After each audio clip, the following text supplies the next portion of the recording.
नमस्कार दोस्तों, आपका स्वागत है study with Neeraj sir channel पर। मित्रों, जैसा कि आपको पता चल गया होगा कि हमारे बीच कृषि के क्षेत्र में एक बहुत बड़ी क्षति हो चुकी है। हरित क्रांति के जनक स्वामी MS स्वामीनाथन जो है हमारे बीच नहीं रहे। उनके आज जो है डेथ हो गई। वो 98 साल के जो है हो चुके थे। उनके विषय में जितना कहा जाए उतना ही बहुत कम है। आज मैं उनके विषय में थोड़ा बहुत आपको बताने की कोशिश करूंगा और बहुत ही इंपॉर्टेंट चीजें यहां पर आएंगी। और जितने भी प्रश्न यहां पे आपको बताए जाएंगे, आने वाला कोई भी एग्जाम हो, कोई भी 1 to all जिसमें करंट अफेयर्स पूछी जाएगी, PCS, लोअर PCS या RO, कोई भी एग्जाम है जिसमें करंट अफेयर्स आती है, उसमें एक क्वेश्चन बिल्कुल छपा रखा है, श्योर है छपा रखा है। और इसके अलावा भी अन्य प्रश्न जो एग्रीकल्चर के एग्जाम होते हैं बहुत सारे, उनमें भी एग्जाम यहां से आपको मिलेगा। बहुत इंपॉर्टेंट अच्छी अच्छी न्यूज मैं आपको यहां से आपको जो है प्रोवाइड करूंगा मेरे बच्चों। चलिए हम स्टार्ट करते हैं। इससे पहले अगर हमारे चैनल पर नए हैं तो चैनल को जरूर सब्सक्राइब कर लीजिए, जिससे आने वाले सारी वीडियो आप तक पहुंचे और आपका सिलेक्शन हो। चलिए देखते हैं। देखो, ज्यादा पैदावार देने वाला गेहूं धान जूट की किस्में, मतलब गेहूं धान जूट की किस्में जो ज्यादा पैदावार देती थी, ठीक है, इन्होंने उनको विकसित किया था। किन्होंने? MS स्वामीनाथन ने, ठीक है। 98 उम्र में अंतिम जो है 98 साल की उम्र में अंतिम सांस ली। ठीक, ये आप पता होगा कि 7 अगस्त 1925 को इनका जन्म हुआ था और 28 सितंबर 2023 आज के दिन इनकी जो है डेथ हो गई है। चलिए, इस पे कुछ चीजें जो न्यूज़पेपरों में छाई है, इसके अलावा और जो इंपॉर्टेंट चीजें हैं उनको भी हम लोग जानेंगे। देखिए, भारत में हरित क्रांति के जनक कहे जाने वाले डॉक्टर MS स्वामीनाथन का गुरुवार को चेन्नई में निधन हो गया। वह 98 वर्ष के थे और पिछले कुछ समय से उम्र संबंधी बीमारी से जूझ रहे थे। ठीक है, उम्र संबंधी बीमारी से जो है जूझ रहे थे। ठीक है, 1999 में टाइम मैगजीन ने स्वामीनाथन को 20वीं सदी में एशिया के सबसे प्रभावशाली लोगों की लिस्ट में शामिल किया था। अब देख लीजिए, यहां पर बहुत ही इंपॉर्टेंट प्रश्न है, देख लीजिए। 1999 में टाइम मैगजीन ने स्वामीनाथन को 20वीं सदी में एशिया के सबसे प्रभावशाली लोगों की लिस्ट में शामिल किया था। आगे बढ़िए। केंद्र सरकार ने 1967 में स्वामीनाथन को पद्मश्री और 1972 में पद्म भूषण से सम्मानित किया था। 1967, ये डेट जरूर ध्यान रखना बच्चों। 1967 में जो है पद्मश्री मिला था, पद्मश्री, ठीक है। और 1972 में पद्म भूषण से सम्मानित किया गया था। किससे? पद्म भूषण से। ठीक, उन्होंने MS स्वामीनाथन रिसर्च फाउंडेशन की स्थापना भी की। स्वामीनाथन के परिवार में उनकी 3 बेटियां हैं। डॉक्टर सौम्या स्वामीनाथन तो MS स्वामीनाथन रिसर्च फाउंडेशन की चेयरपर्सन है। दूसरी डॉक्टर मधुरा स्वामीनाथन इंडियन स्टैटिस्टिकल इंस्टीट्यूट में इकोनॉमिक्स की प्रोफेसर है। और तीसरी नित्या स्वामीनाथन जो है यूनिवर्सिटी ऑफ ईस्ट एंग्लिया में gender analysis and development department में लेक्चरर है। चलिए, 1960 के दशक में जब भारत में अनाज का संकट पैदा हुआ, बढ़िया ध्यान से सुनिएगा, इसको मैं थोड़ा जूम भी कर रहा हूं, ठीक है, देख लो, ठीक है, इसको मैं थोड़ा जूम भी कर रहा हूं, इसको भी आप लोग जो है देख लीजिए, ठीक है। देखिए, 1960 के दशक में जब भारत में अनाज का संकट पैदा हुआ और ऐसा लगा कई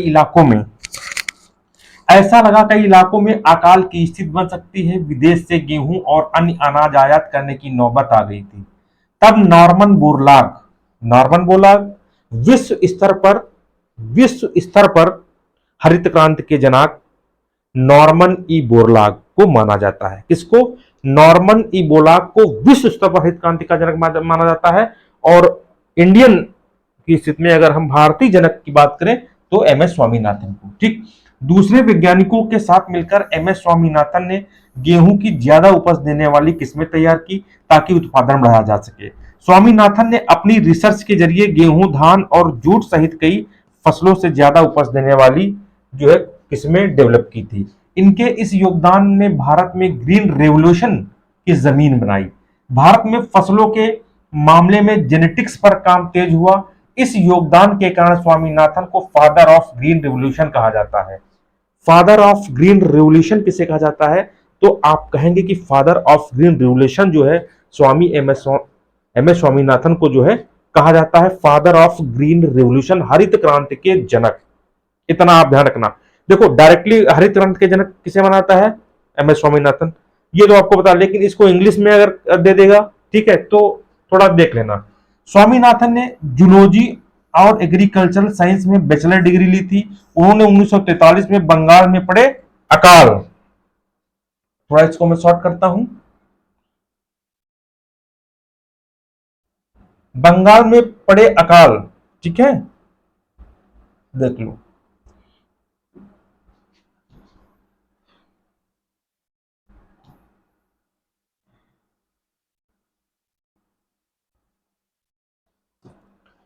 की मार और देश में अनाज की कमी को देखते हुए एग्रीकल्चर के क्षेत्र में काम करने का फैसला किया। उन्होंने कैम्ब्रिज यूनिवर्सिटी से जेनेटिक्स में डायरेक्टर की उपाधि जो है प्राप्त की। स्वामीनाथन 1972 से 1979 तक Indian council of agriculture research के डायरेक्टर जनरल भी रहे। देख लेना, बहुत इंपॉर्टेंट चीज है। 1972 से 1979 तक Indian council of agriculture research के डायरेक्टर जनरल भी रहे। 1982 से 1988 तक वह इंटरनेशनल राइस रिसर्च इंस्टीट्यूट के भी डायरेक्टर जनरल रहे। 1979 में स्वामीनाथन को एग्रीकल्चर मिनिस्ट्री में प्रिंसिपल सेक्रेटरी बनाया गया। 1988 में Swaminathan international union of the conservation of nature and natural resources के हेड भी बने। भैया बात को समझिएगा। 1986 में उन्हें Albert Einstein world award of science से भी सम्मानित किया गया मेरे बच्चों, ठीक है। इतना आप जो है इनके विषय में जानिए। चलिए आगे बढ़ते हैं। देखिए, हाँ, अब मैं एक चीज और बता दूं। अब ये भी देख लो कि प्रधानमंत्री जो हमारे माननीय प्रधानमंत्री नरेंद्र मोदी जी हैं, इन्होंने जो है इनके विषय में क्या कहा है ये भी देख लो, ठीक है। ये भी देख लो, देखो क्या कहा है, देख लो ध्यान से।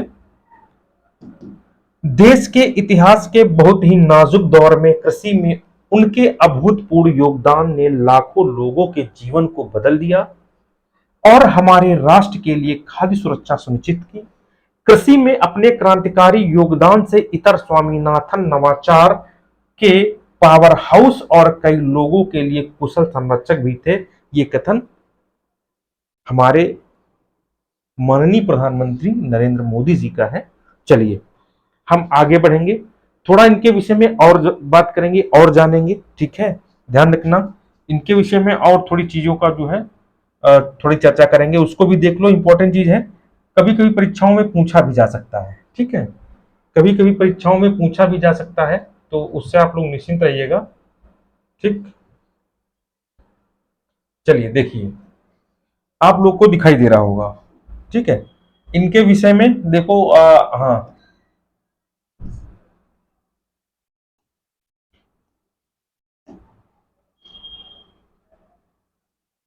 देखिए सबसे पहले मैं अगर थोड़ी सी इन पे बात करूंगा तो इनका पूरा नाम अगर आप लोग जानते होंगे कि M S Swaminathan. M S Swaminathan, आप इतने इतनी चीज से आप परिचित होंगे, ठीक है, इतने से आप परिचित होंगे, ठीक। लेकिन जो एम का मतलब है मन कोम्बु, मन कोम्बु, एम से है, एस से है संभा शिवन। क्या? संभा शिवन स्वामीनाथन, इनका ये पूरा नाम था, ठीक है। इनका ये मेरे बच्चों क्या था? पूरा नाम था, ठीक। अब आगे बात करते हैं। कहां? तमिलनाडु में जन्म हुआ था। जन्म 7 अगस्त 1925 को हुआ था। 7 अगस्त 1925 को इनका जन्म हुआ था, ये भी आप देख लो। और निधन 28 सितंबर 2023, ये तो हो गया। भारतीय कृषि वैज्ञानिक, हरित क्रांति के जनक इनको जो है माना जाता है। 1971 में इन्हें जो है रामन मैग्सेसे अवार्ड से सम्मानित किया गया था और 1986 में Albert Einstein world award science से सम्मानित किया गया और 1987 में वर्ल्ड फूड प्राइज के नाम से जो है इन्हें सम्मानित किया गया। 1991 में अमेरिका में टाइलर पुरस्कार, 1991 में अमेरिका में टाइलर पुरस्कार और 1999 में ही यूनेस्को गांधी स्वर्ग पदक भी इनको जो है दिया गया। ठीक, परीक्षा उपयोगी में देख लिए, भारतीय कृषि अनुसंधान संस्थान पूषा, ये कहाँ है? नई दिल्ली में है। गठन 1 अप्रैल 1905 को हुआ था। प्रसिद्ध 1966 में उच्च उत्पादन वाले गेहूं की प्रजाति को विकसित किया। ठीक है, आगे देख लीजिए।